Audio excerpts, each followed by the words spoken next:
इस market crash के जिम्मेदार हो तुम। हाँ तुम। हाँ हाँ, तुम ही से बात कर रहा हूं।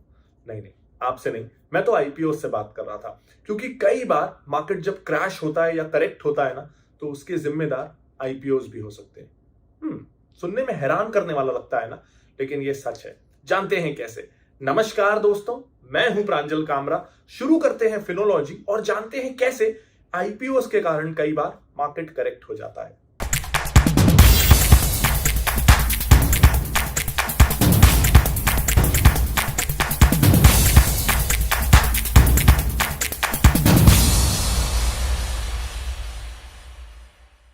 सबसे पहले तो समझते हैं कि ज्यादातर आईपीओस कब आते हैं।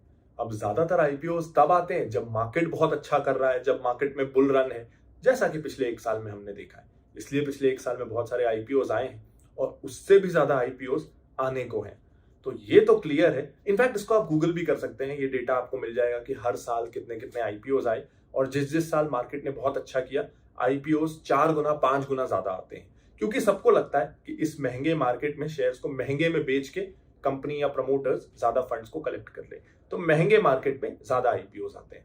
अब इसका रिलेशन मार्केट करेक्शन से कैसे है, इसको चलिए एक सिंपल से एग्जांपल से समझते हैं। अज्यूम करते हैं कि आपकी फैमिली इनकम 50,000 रुपए महीना है, आप अभी अर्न नहीं करते, आप अभी स्टूडेंट हैं। तो फैमिली की इनकम 50,000 रुपए महीना और 2 बच्चे हैं, दोनों को फैमिली 10-10 हजार रुपए देती है और 30,000 रुपए घर खर्च में लग जाते हैं। अब इस महीने ना अचानक से आपकी कॉलेज इंस्टॉलमेंट है या कुछ ऐसा खर्चा आ गया कि आपको 20,000 रुपए चाहिए। अब ऐसे में कैसे होगा? आपकी फैमिली की इनकम तो एकदम से बढ़ेगी नहीं और सेविंग्स भी नहीं है, तो आपकी फैमिली क्या करेगी? दूसरे बच्चे को बोलेगी कि इस महीने तू पैसे मत ले, तेरे भाई को जरूरत है, उसे हम 20,000 रुपए दे रहे हैं। अब क्या किया आपकी फैमिली ने?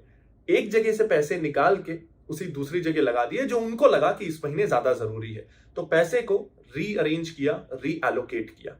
अब जानते हैं आईपीओज में क्या होता है। तो जैसा आजकल हम न्यूज में देख रहे हैं ना कि बहुत सारे बड़े बड़े आईपीओज आने वाले हैं। पॉलिसी बाजार हो, नायका हो, एनएससी हो, एलआईसी हो, बहुत सारे बड़े बड़े आईपीओज आ रहे हैं। इनफैक्ट ये जो सारे आईपीओज आ रहे हैं, कब कौन सा आईपीओ आने वाला है, कौन सा आईपीओ अभी ओपन है, ये सारी डिटेल्स, उससे रिलेटेड उसका प्रोस्पेक्टस, उसके फंडामेंटल्स, सब कुछ ना अब आपको फिनोलॉजी टिकर के आईपीओ पेज में मिल जाएगा। तो आईपीओ रिलेटेड हर चीज अब आपको एक ही जगह मिलने वाली है। तो जैसा मैं कह रहा था कि बहुत सारे आईपीओ आने वाले हैं, पेटीएम का ही एग्जाम्पल ले लेते हैं। ये कहा जा रहा है कि 11-12 हजार करोड़ का आईपीओ आ रहा है वो, और अचानक से अब पेटीएम में यानी मार्केट के 11-12 हजार करोड़ रुपए लगेंगे, अज्यूमिंग कि वो पूरा सब्सक्राइब होगा, जो हम सबको पता है कि मोस्ट प्रोबेबली होगा ही। यानी मार्केट के ये पैसे पेटीएम में लगने वाले हैं। अब अचानक से ये 11-12 हजार करोड़ रुपए आएंगे कहां से? आपकी और मेरी इनकम तो इस पैंडेमिक के समय में बढ़ी नहीं, हम तो वैसे के वैसे ही हैं। लेकिन पेटीएम बोल रहा है मार्केट से कि 11,000 करोड़ रुपए मुझे दे दो।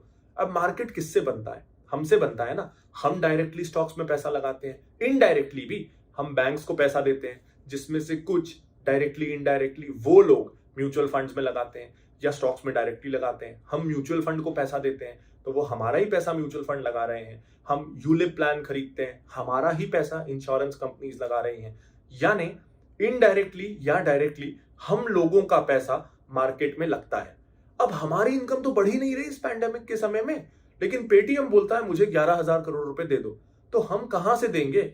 हम भी हमारी फैमिली की तरह मजबूर होके एक जगह से पैसा निकालेंगे और दूसरी जगह डाल देंगे। और ये तो सिर्फ पेटीएम की बात हुई ना, मैंने तो आपको बहुत सारे नाम बताए, एनएससी, पॉलिसी बाजार, एलआईसी, नाइका और कितने सारे ऐसे जिनका नाम मुझे नहीं पता। ये सब मिला के हो सकता है 1 लाख करोड़ के आईपीओ आ जाए। अब ये 1 लाख करोड़, हमारी इनकम तो बढ़ नहीं रही, तो हम क्या करेंगे? जो आपकी फैमिली ने किया, एक शेयर से पैसा निकालेंगे, दूसरे शेयर में लगा देंगे।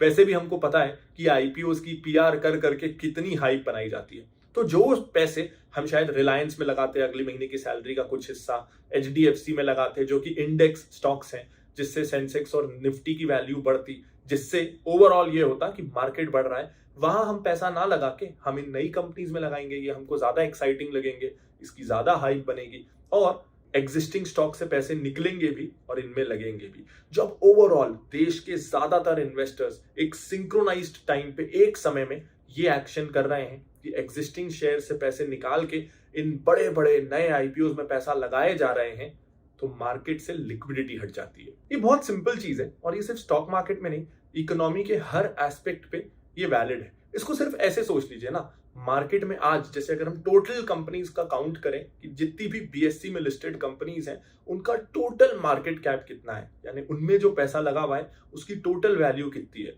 तो वो कुछ 200 लाख करोड़ के आसपास है। अगर मैं सारी कंपनीज के वैल्यूएशन को ऐड कर दूं मार्केट प्राइस को, तो 200 लाख करोड़ के आसपास है। यानी मार्केट में अभी 200 लाख करोड़ रुपए लगे हुए हैं और ये लगे हुए हैं कुछ 4000 कंपनीज में जो ट्रेड होती हैं। अब मान लीजिए इस साल 100 कंपनीज के आईपीओ आते हैं, तो अब वही 200 लाख करोड़ रुपयों को 4100 कंपनीज में बंटना है। यानी हर कंपनी से थोड़ा थोड़ा पैसा निकलेगा और उन 100 नई कंपनियों में लगेगा।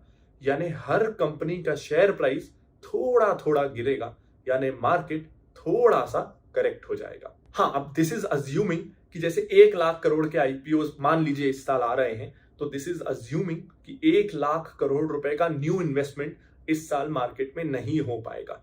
लेकिन जैसा हम देख रहे हैं कि पिछले 1-1.5 साल के परफॉर्मेंस के बाद बहुत सारे नए लोग इस मार्केट में आ रहे हैं और बहुत सारा न्यू मनी जो शायद कभी डायरेक्टली इनडायरेक्टली स्टॉक मार्केट में लगता ही नहीं, वो भी लग रहा है, तो इनफ्लोज भी बढ़े हैं।